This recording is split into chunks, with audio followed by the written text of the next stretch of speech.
Et voici ce témoignage, c'est que Dieu nous a donné la vie éternelle, et que cette vie est dans son Fils.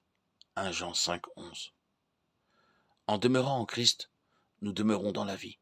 Demeurer en Christ signifie que nous demeurons dans la vie et par conséquent, nous livrons notre âme à la mort.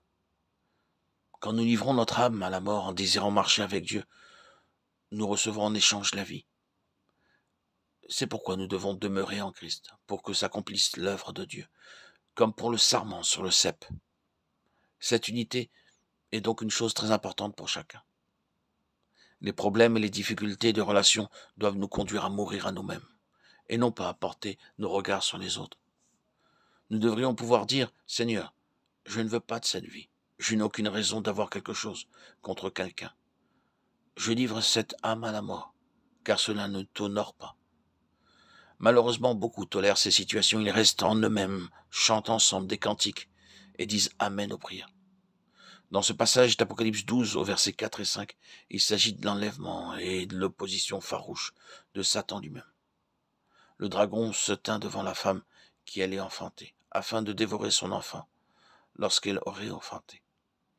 Elle enfanta un fils mâle qui doit paître toutes les nations avec une verge de fer.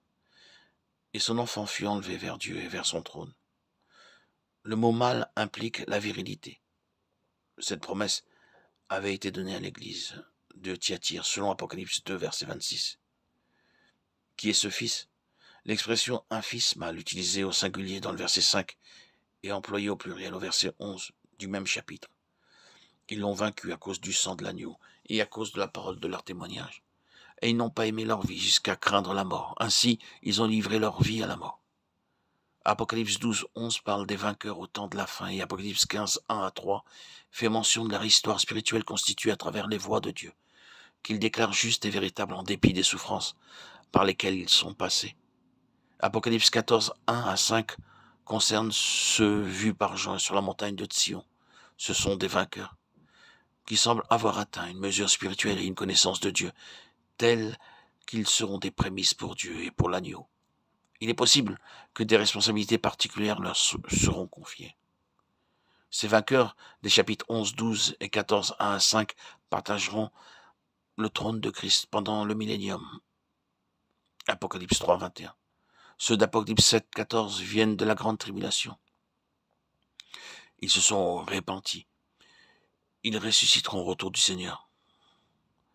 Régneront avec Christ pendant le millénium et n'auront pas les trônes. Apocalypse 24. Si nous marchons fidèlement le Seigneur ne nous promet pas une vie facile, mais une vie d'épreuve, par laquelle nous serons testés.